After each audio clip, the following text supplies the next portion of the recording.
Hi friends, आज हम बात करेंगे एक कंपनी की जिसका नाम है थॉमस स्कॉट इंडिया लिमिटेड।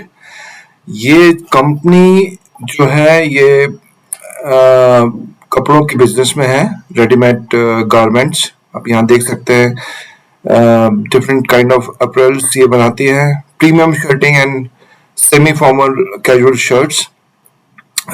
ये मेन बिजनेस है इसका, B2C बिजनेस है थॉमस स्कॉट का। जो कि ई कॉम में लाइक मिंत्रा, अमेजोन, फ्लिपकार्ट नाम की जो दुबई की ऑनलाइन कंपनी है, उनमें ये अपना जो अपरेल्स हैं उनको सेल करती है। और इसके बाद इसकी मैन्युफैक्चरिंग यूनिट्स जो हैं वो हैं बेंगलोर में है। उसके बाद आपका विदन बेंगलोर, कोरमंगला, बेंगलोर में 3 लोकेशन पे है इनकी।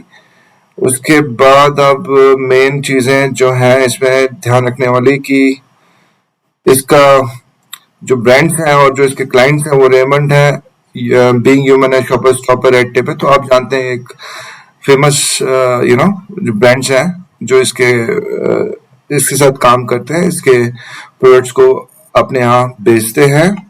यहाँ पर आप देख सकते हैं इसका जो मेन बॉटम्स का लाइक पैंट्स एंड उनका 6,000 पीसेस है, 60,000 पीसेस है, सॉरी। बैग्स, शर्ट्स एंड ये भी 60,000, 20,000 है। B2C में इसका 55% है, B2B 32 and B2C is 4.6।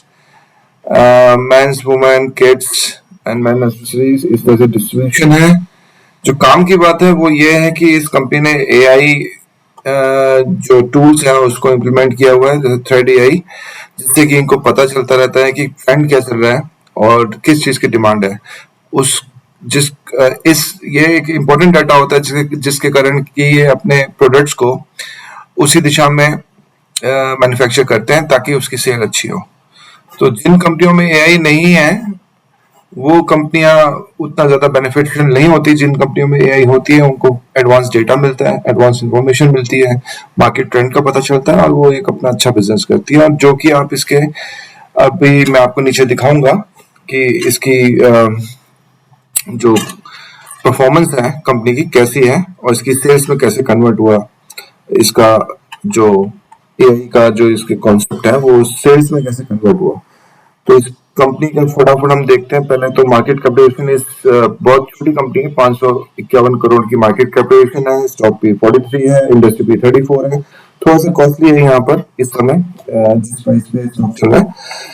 ROE 16 है, बुक वैल्यू अच्छी है, यानी कि कोई डेट नहीं है इस कंपनी पे। अब आएंगे हम नीचे, इस कंपनी का ये ग्राफ है जो कि 1 साल का है, जो कि अराउंड कंपनी 190 पे आई थी, उसके बाद सीधे 480 गई। उसके बाद इसने यहाँ पर कंसोलिडेट किया और मैं आपको ग्राफ अभी फिर से दिखाऊंगा। ये इसके प्रोज एंड कॉन्स हैं। प्रोज में इसका बहुत बढ़िया CAGR है 5 years का, दैट्स वेरी गुड। कॉन्स ज्यादा कोई खास अलामी नहीं है। नंबर 1 है कि ये कंपनी प्रॉफिटेबल है बट डिविडेंड नहीं देती है और प्रोमोटर की होल्डिंग लास्ट क्वार्टर में थोड़ी कम हुई, डज नॉट मैटर मच। अब आएंगे हम क्वार्टरली सेल्स में, तो आप ये देख सकते हैं कि इस कंपनी की जून 2023 से सेल्स आमतौर पे हर क्वार्टर में बढ़ी है। दैट ये एक बहुत बड़ा पैरामीटर होता है किसी भी कंपनी का कि उसकी सेल हर क्वार्टर टू क्वार्टर इंक्रीज हो, और ये बहुत स्टेबिलिटी देती है कंपनी को। तो यहाँ देख सकते हैं ईयर ऑन ईयर जो कि रिमार्केबल है। 2021 से आप देख सकते हैं कि 21 करोड़, 32 करोड़, 62 करोड़, 90 और फिर 90 का डबल 161 करोड़। बहुत बढ़िया परफॉर्मेंस है इस कंपनी की। यही चीज इसकी प्रॉफिट्स में भी आप देख सकते हैं। पहले कंपनी नेगेटिव में थी, उसके बाद 1 करोड़, 3 करोड़, 10 और 13 करोड़ का प्रॉफिट आया, EPS में भी कन्वर्ट हुआ। इक्विटी कैपिटल इसकी 13 करोड़ है। लाइबिलिटीज इसकी टोटल लाइबिलिटीज 141 है और एसेट इसके पास 130 है, यानी कि लाइबिलिटीज को एसेट कवर कर लेता है। कोई खास ज्यादा लाइबिलिटीज नहीं है इसमें। अब होल्डिंग इसकी 52% प्रोमोटर है, FIA है, 2% इसमें DIDs है, 45% पब्लिक है। तो ये तो हो गया इसका स्नैपशॉट ऑफ फाइनेंशियल्स। ये इसकी वेबसाइट है थॉमस स्कॉट की, अगर आप जाएंगे तो आप देख सकते हैं यहाँ पर ये क्या क्या काम करती है, और इसके आप जाके खुद देख सकते हैं कहाँ कहाँ इसकी मैन्युफैक्चरिंग यूनिट्स हैं और इसके कौन कौन से क्लाइंट हैं। अब आएंगे हम काम की बात पे कि ये स्टॉक जो है ये क्या सही दाम पे मिल रहा है, क्या ये सही समय है। तो आप ये देख सकते हैं, मैंने ये ग्राफ आपको दिखा रहा हूं। अगर हम देखें इसको कि ये जो रेंज है, जो मैंने लाइन ड्रॉ की है रेड और ब्लू, इसके बीच में ये कंसोलिडेट किया है स्टॉक। उससे पहले ये स्टॉक कंटिन्यूसली 200 रुपए से लेकर 500 गया था। ये जो सीढ़ियां दिख रही है इसका मतलब ये कंटिन्यूस अपर सर्किट पे गया, फिर लोअर मारा, फिर अपर मारा, फिर लोअर मारा, और फिर लोअर लोअर जाके यहाँ पे आया 370 पे, वापस अपर गया और फिर नीचे आके यहाँ पे। ये जो फेज है ये कंसोलिडेशन का फेज है। ये जो पूरा आपको दिख रहा है ये कंसोलिडेशन हुआ है यहाँ पे। कब से कब तक हुआ है? मार्च से लेकर 2025 से लेकर जून तक, और इसको ये अभी तोड़ रहा है। तो आप यहाँ देख सकते हैं कि ये कंपनी 300 पे आके 10% सर्किट मारा, 330 फिर मारा 10% सर्किट, अगले दिन 367 सॉरी, उसके बाद 400 तक गई। उसके बाद क्योंकि 3-10% के बाद 5% सर्किट चेंज हो जाता है as per the BSc guideline, तो ये वापस 5% गिरा, फिर 5% गिरा 365 पे, और फिर 2 दिन ये अपर गया, अब 2 दिन फिर से ये नीचे आया है। तो आज अगर आप देखोगे तो ये स्टॉक 5% डाउन है। ओके, इट इज -5%, जो कि यहाँ पे बंद हुआ है 376, और कल बहुत उम्मीद है कि ये 362 के आसपास आएगा। लेकिन ये कंसोलिडेशन फेज जो हुआ है 3-4 महीने का, उसके बाद अब ये स्टॉक ऊपर जाने के लिए तैयार लगता है, और ये एक आपका एंट्री पॉइंट हो सकता है अगर आप चाहें तो।